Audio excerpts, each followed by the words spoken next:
Hello, my name is Eric Boyce, CEO and Chief Investment Officer for Boyce & Associates Wealth Consulting, and welcome to Charts and Chat for November 6th of 2023.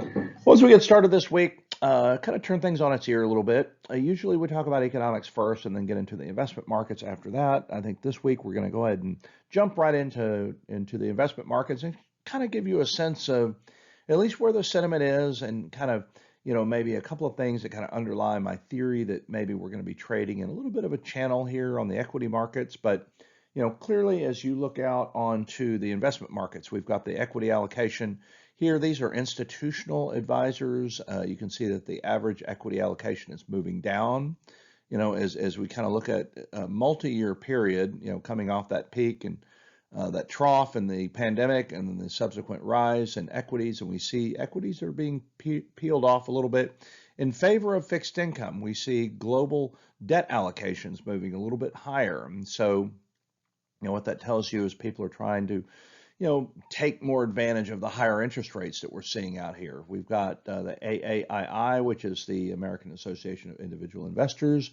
And this is a sentiment figure for individual investors. And so when this number moves down, that means that people are a little bit more bearish. And so that's the sentiment there. So, you've got institutional investors that are not as heavy in equities as they were.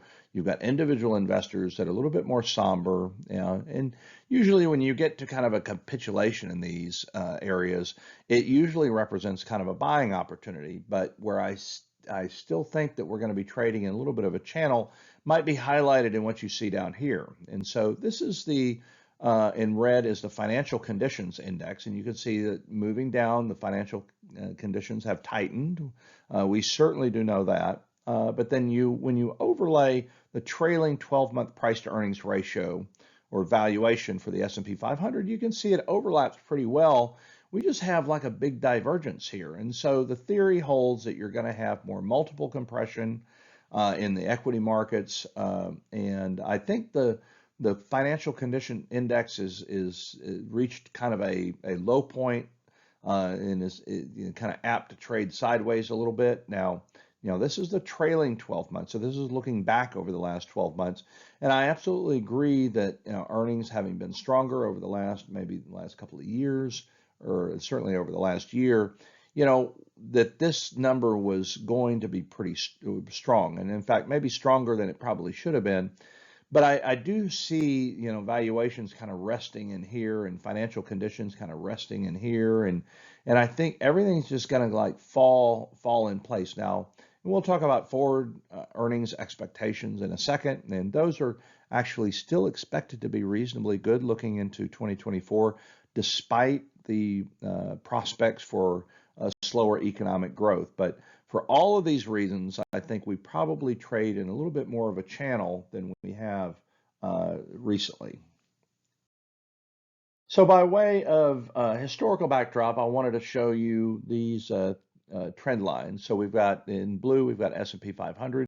These are 7-year annual total return. So just think about like the average of 7 years on a rolling basis. And so the blue represents stocks, the red represents bonds, and the black line there, or the deep blue, depending on what you're watching this on, represents kind of a traditional 60-40 growth portfolio. And as you can see, over the last 7 years, obviously bonds, which are not designed to give you a whole lot of return. They're supposed to give you more of maybe an income and risk diversification benefit, but certainly the weight and the gravity of last year's performance is kind of weighed on the overall 7-year trailing number, and usually that sits around 5 to 5.5%. And you see stocks are still up around 8.8 on a trailing 7-year basis, pretty consistent with what we'd expect. And so that traditional 60-40 portfolio, you can see here, has been a little bit of a range bound, maybe anywhere between 5 to 8%, and the latest reading here is about 5.4%.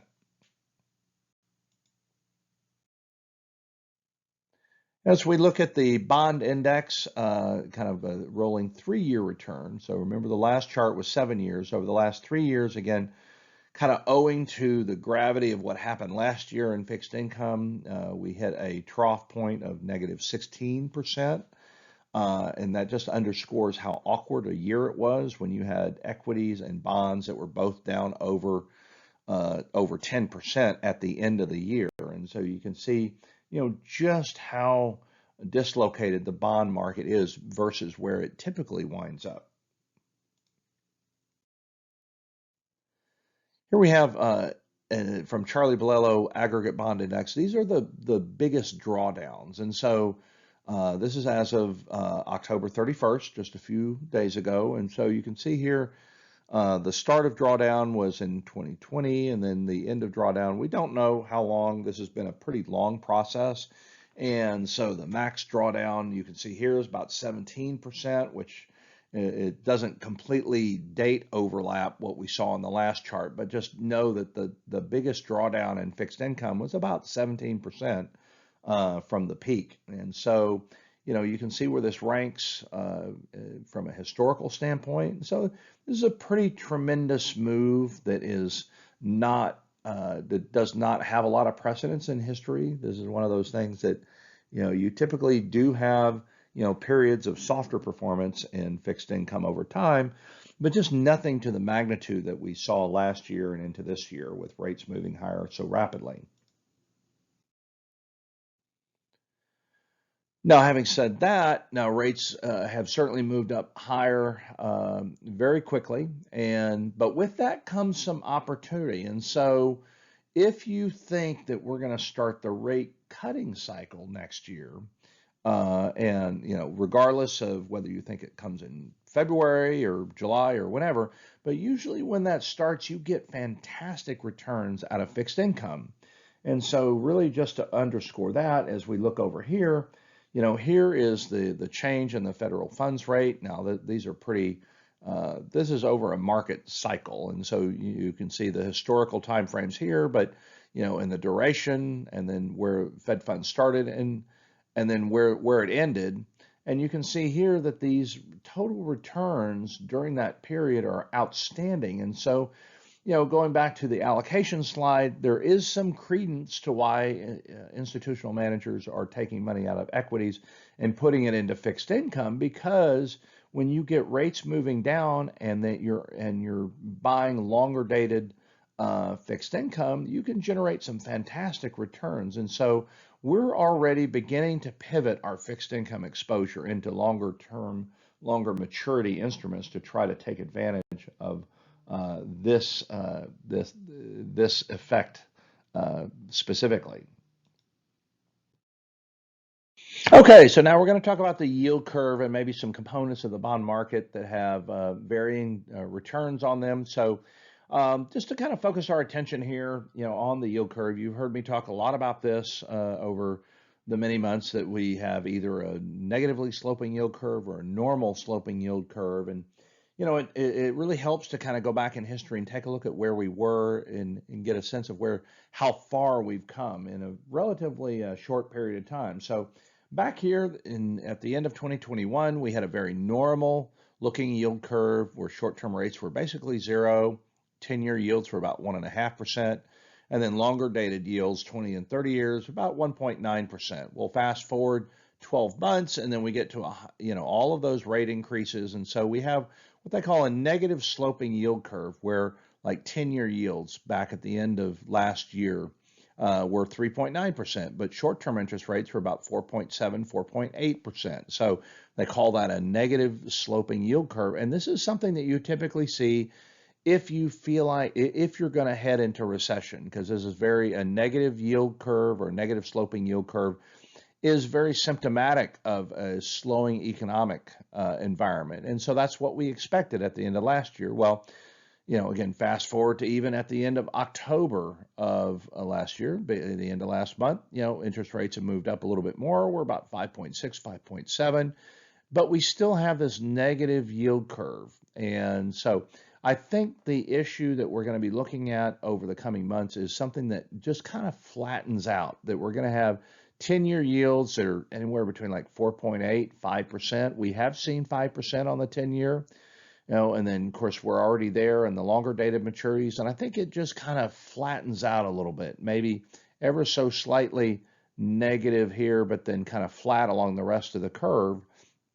Now, again, that looks a lot different from last year and even 2021. But the thought the question is rather, is the Fed going to reduce rates next year? And I think their rates overall are going to be higher for longer. And I think the conventional wisdom is maybe they come down from here to maybe here, or maybe 4.75 or something like that. And that over time that you'll see maybe some of these yields that are going that have moved up quite a bit in a relatively short period of time may move down. And so that's why a lot of money managers, as we just saw, are moving more allocation out into these longer maturities, because if these rates come down, you're going to see some tremendous returns out of the bond sector. And just to kind of level set us on various parts of the market, here we have, leveraged loans, which is, a more speculative part of the market, has done actually very, very well this year. Emerging markets have been negative throughout the time frame. High yield this year has done actually pretty well. And as we know, and as we've talked about, the overall bond market defined by the U.S. aggregate index is down this year. It was down more than 10% last year, which we've definitely talked about. And so, not all parts of the bond market are moving in sync. And so, again, I think looking at these yield curves is helpful to kind of understand the risk of having an economic slowdown. But when you look at these yields, and if you expect them to move a little bit lower, it also gives you a sense of the opportunity in this sector. So we're going to continue on this thread now and kind of talk about global yields, and again, kind of moving this conversation out of the U.S. and into the global sphere. And the opportunity here is that we see these yields at their highest point in 15 years, and that's really good for savers. It's really good for investors. If you feel like yields are going to be moving down, then you definitely want to take some exposure here and get some capital appreciation when those rates come down. Not only do you get the yield, but you also get the price appreciation too. And you can see here, the green bars represent where we were at the end of August here, and the dots here represent where we were back in 2021. So whether we talk about the U.S. 10-year, we're back in December 21, we just saw that we're at 1.5%.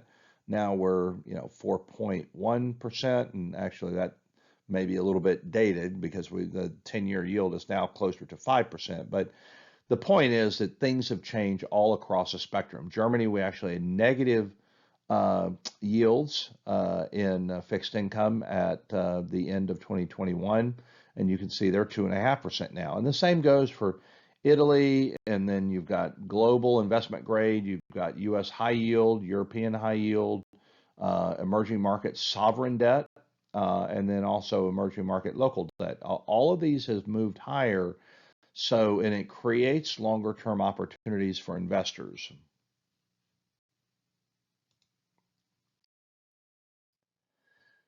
Now we're going to talk about the S&P 500, and when we talk about earnings growth, you can see here that over the last during the last quarter, third quarter, we've got 64% of the S&P 500 that has reported, and right now they're at kind of a 19% gain year over year, which is a third straight positive year over year gain.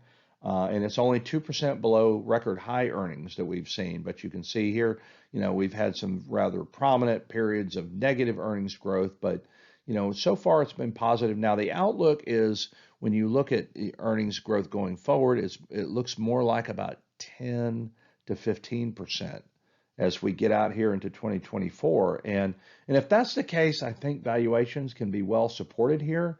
Maybe, like I said, we trade in a little bit of a channel, so to speak, where we're a little bit range bound, where we're not going to break out, but we're not necessarily going to fall tremendously either. But we probably have a little bit more volatility therein. But again, this is just kind of showing you where we are in terms of earnings growth, and earnings are very influential and very important into this conversation of valuation within the market. Now, that's not to say that there isn't some, maybe some anxiety out there. And so, in this earnings season, we've seen a noticeable spike in the number of mentions of demand worries in management calls. This would be like CEOs kind of giving their own thoughts about what happened in the quarter. And so we've seen a notable uptick here in the last couple of quarters where they're beginning to worry a little bit more about demand. And so, this is obviously something that we want to keep track of. It hasn't manifested necessarily into earnings as we've seen and as we saw in that last chart, but we want to make sure that going ahead that we have some confidence in the earnings estimates that are out there. And like I said, right now, earnings estimates are calling for anywhere between 10 to 15% up earnings next year. And if it happens, then equities will be well supported. And if it doesn't happen, and if these worries manifest into, earnings downgrades or earnings revisions, then obviously we're going to be having a different conversation.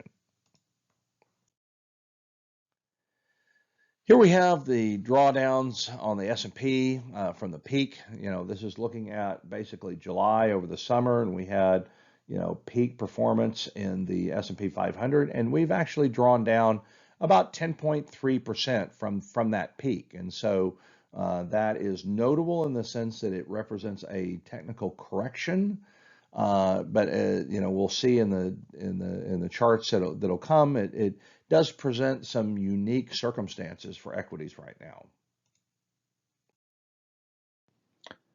So continuing this conversation about the rhetoric surrounding these corrections, and get a lot of questions right now. Is this normal?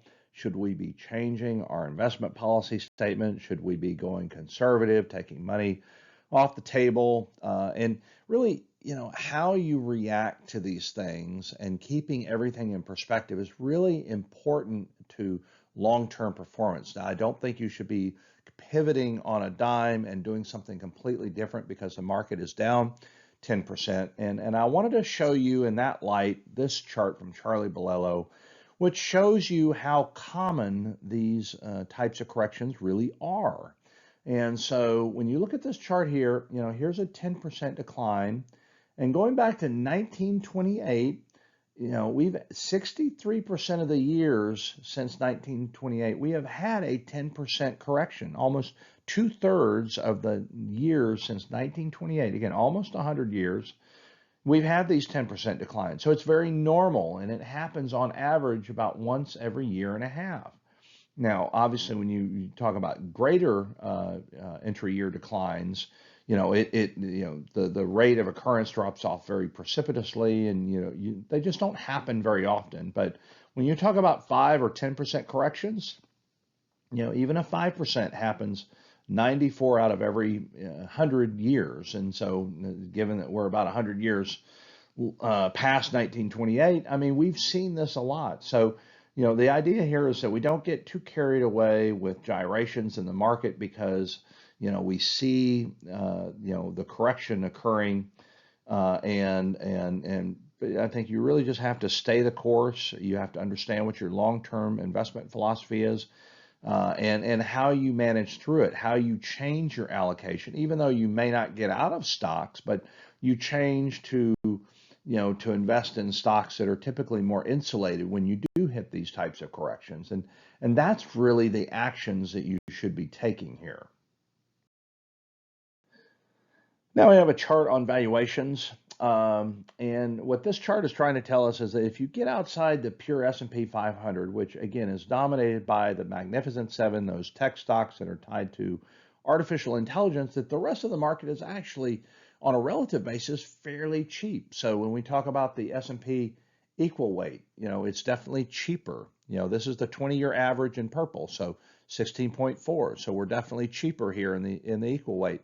When you get into mid and small caps, it's even more pronounced, and particularly in small caps, the long-term average price to earnings ratio is about 16, and right now it's trading about 11.3. So again, if you back out the Magnificent Seven stocks here, the ones that are carrying these ultra high yields, or excuse me, these ultra high valuations, then then the rest of the market is really trading rather cheaply, and I would argue pretty close to its long-term averages in terms of price to earnings.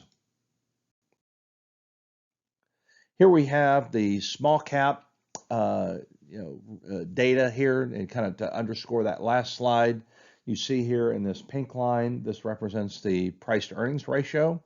Only for the profitable companies, and we know that there's quite a few companies in the Russell 2000 index that are not profitable, but those who are, again, looking at this price to earnings ratio relative to a trend line here, is they're very cheap. They are kind of trading in a channel right here.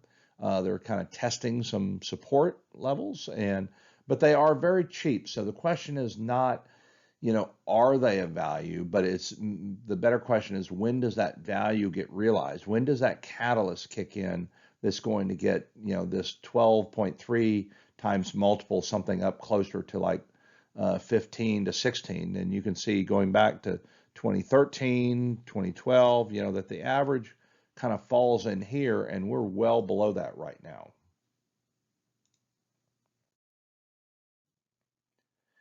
Here we have a chart that from JP Morgan Asset Management that I think I want to use to kind of highlight the change in opinion out there. Now, we were talking a lot at the beginning of this year about the prospects for a recession or economic slowdown.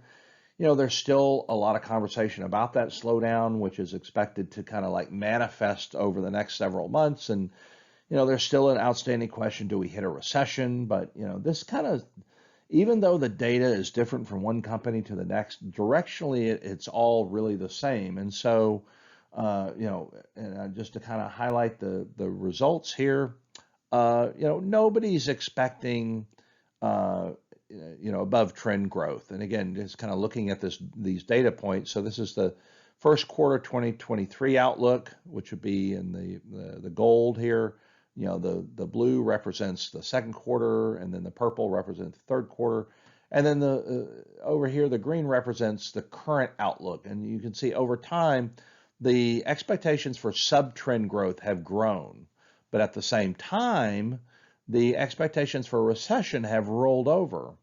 And then, the expectations here, or the probabilities of hitting a crisis, have basically gone to zero. So, again, this is JP Morgan, but I think it can speak for most of the major investment houses that the prospects for a recession in their eyes have gone down. The prospects for a real financial calamity have gone down considerably, or gone to zero in this case.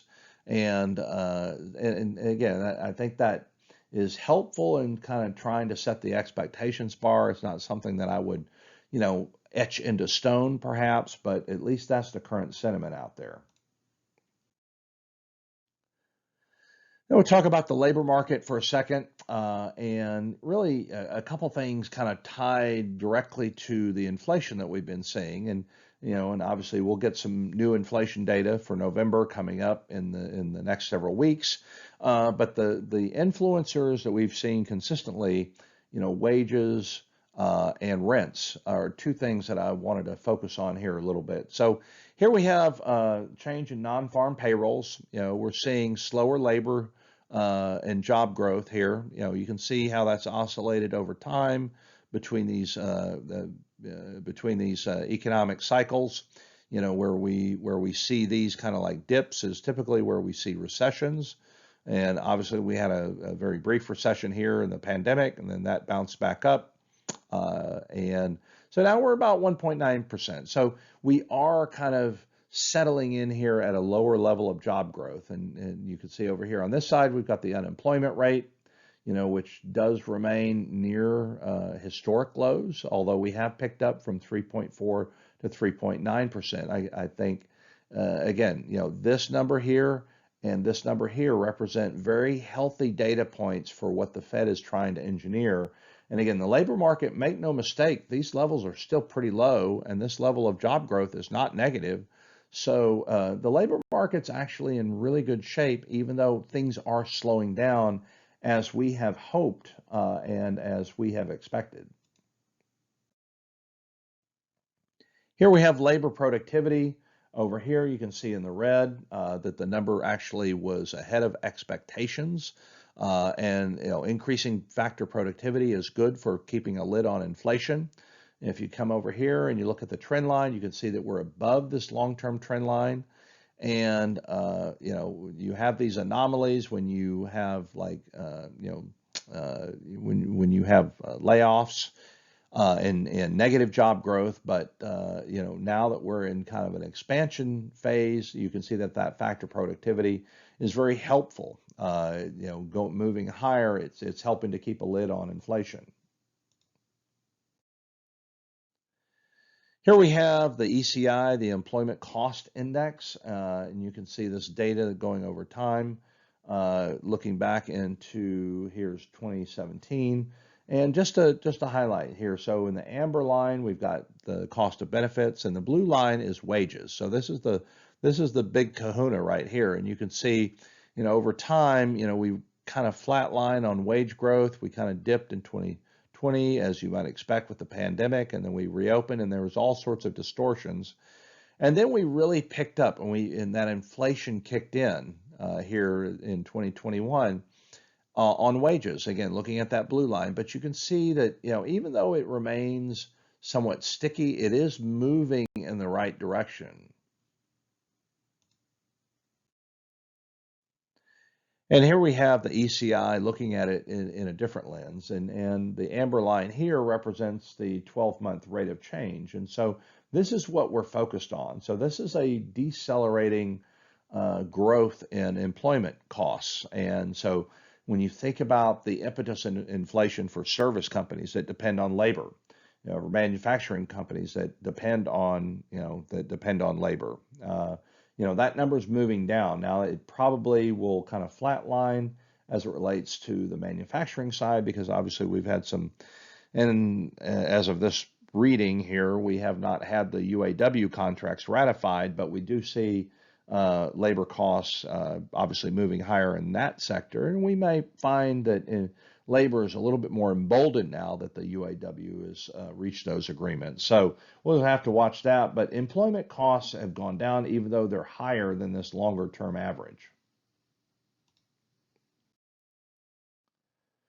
And here we have unit labor costs on a quarter over quarter basis. This is data that comes to us by the Bureau of Labor Statistics, and so you can see that the actual unit labor cost is negative, and that was well below the estimates.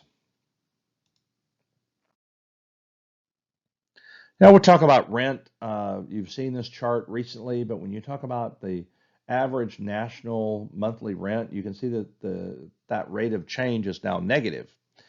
And so if you look at apartment vacancies, and again, that's just one component of the whole residential market, but you see that vacancy, oddly enough, moving higher. And the reason for that is we've had a lot of capacity that's been added in multifamily here lately. And so, when you look at vacancy rates, they're actually pretty elevated. And so that tells me if you have this going on where vacancies are picking up, that's going to put a lid on rent growth. In fact, it's this moving higher and this moving lower are directly tied to each other. And so I feel like rents are going to continue to be real soft. And so if you dovetail this with what I just went over on employment costs going down, I think these are the two stickiest components of inflation. And if they're moving in the right direction, that bodes really well for getting inflation down a lot closer to the Fed's 2% target. Now, here we have a chart. It kind of like balances sentiment versus the hard data. And so, just to be clear, what we're looking at in this chart is in the amber line, we've got the CPI number. This is consumer price inflation. This is a CPI is a consumer price index, but it's the measure of inflation that we read about most in the paper. And as you know, we have that spike, and that inflation is coming down.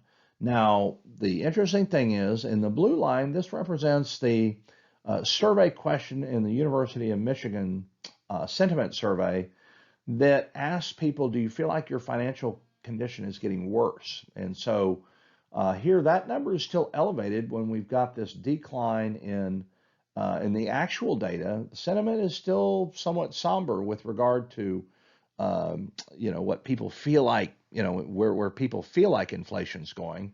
And some of that had to do with energy prices, with gasoline. Some people feel like it has to do with um, other energy heating costs, natural gas, those types of things.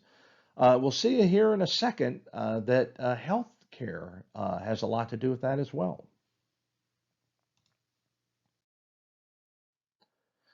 So another chart from Charlie Bolello here, something that has a considerable amount of shock value. If you go back and start at 2000, you can see the rate of inflation overall. This is the consumer price index.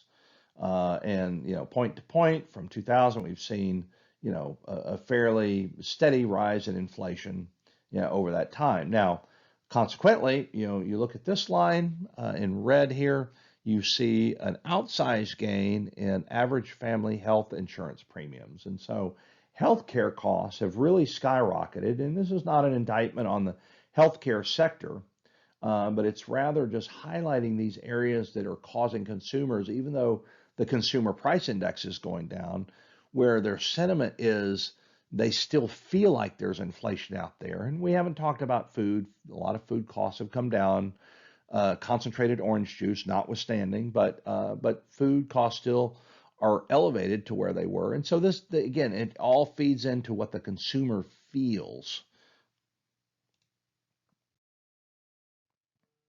Here we have personal savings rates. So as we talk about the consumer, we know that these rates are coming down, but again, they're not at catastrophic levels. I mean, we have been in the mid 2000s here. I mean, we're down at the same levels. We're just, we enjoyed a higher rate of savings for a fairly long period of time over the last decade.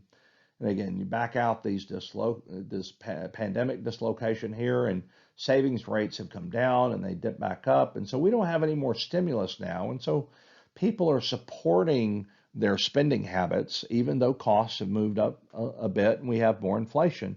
But they've supported this by drawing down their savings. But again, I've talked a lot about excess savings, and that's going away over time. But we haven't seen a material shift downward in savings rates that would cause us to panic at this point.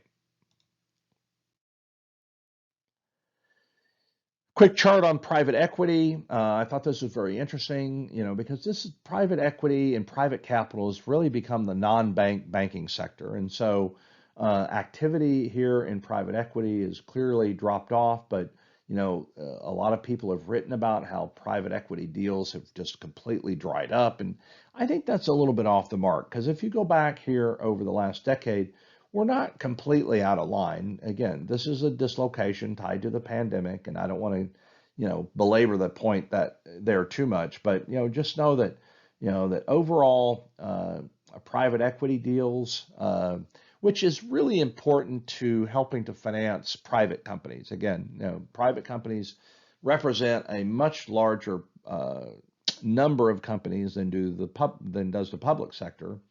And so you want to make sure that all of the engines for growth and for realizing capital return are intact. And I'd say in this case, even though I think people have kind of like maybe pulled in the reins a little bit to, take stock of the situation and alter the, your internal strategy perhaps, but the overall activity is not negative at this point.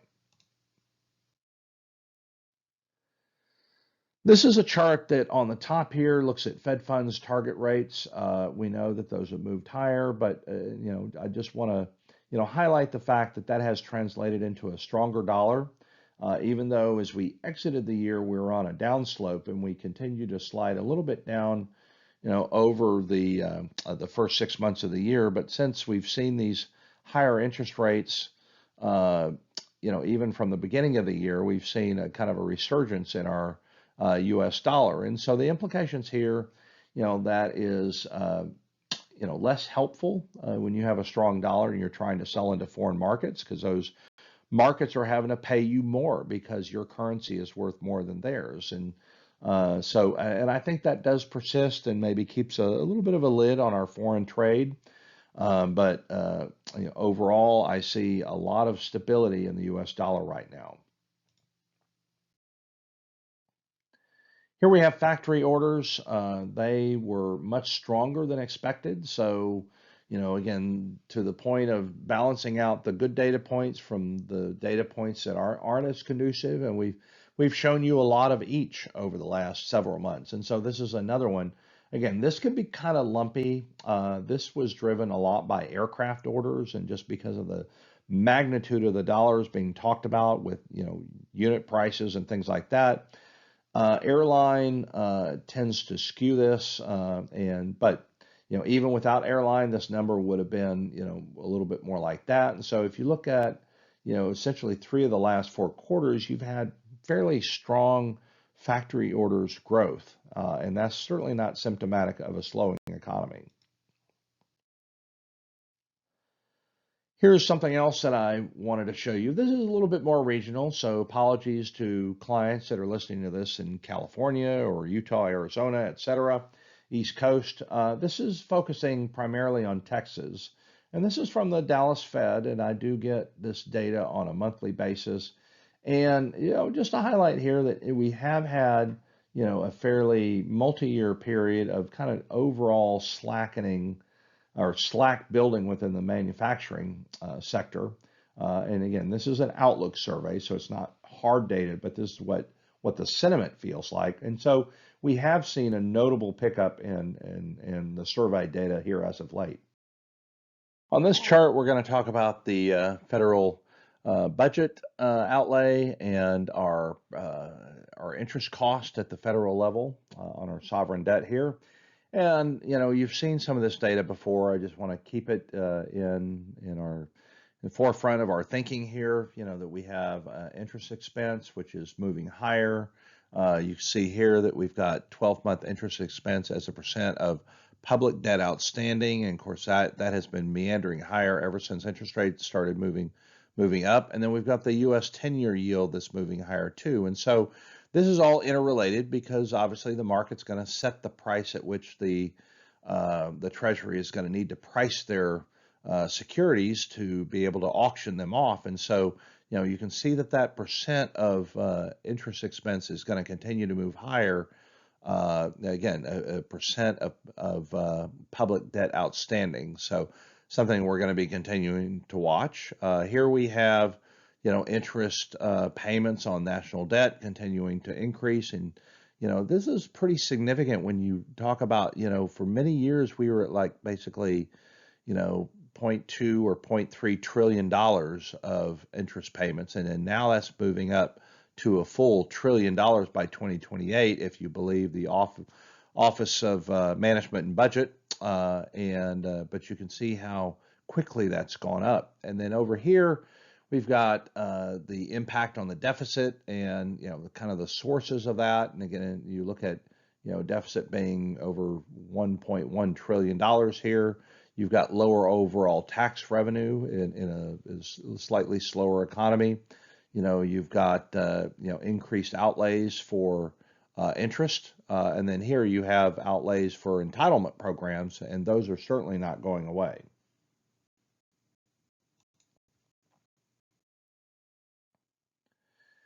And here we're talking about overall tightness in the bank sector. So we have bank lending year over year. We know that that's rolled over.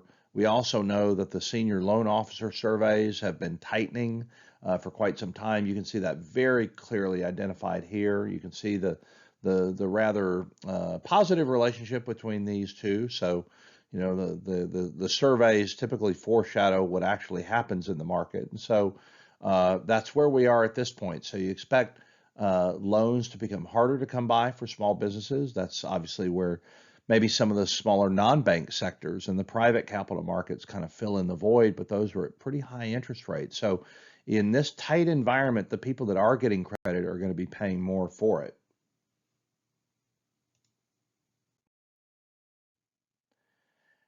And I thought I'd conclude on this one, kind of celebrating my Texas Rangers having won the World Series. Came across this in the research, and I thought, well, this is kind of interesting to look at this. So back in 84, 85, the average length of a game was about 2.5 hours, and it's extended over time. I think most of us really haven't noticed it. We've just become used to, 3-hour games, and it kind of reached a head last year about 3 hours and 10 minutes. And then with this new pitch clock thing that they've instituted, the length of major league games has gone back down to about 2.5 hours. And I had been long curious to know what the real impact of those changes were, and here you go. So congratulations to my Texas Rangers. Those of you who follow the Houston Astros just know that I do love the Astros too, but having grown up in Dallas, I am much more, I'm just the Rangers were my team growing up, and I'm just thrilled to death that they've won the World Series, and we'll have a fun off season with all the various moves. So take care, and I hope you have a wonderful week, and we'll talk to you again soon.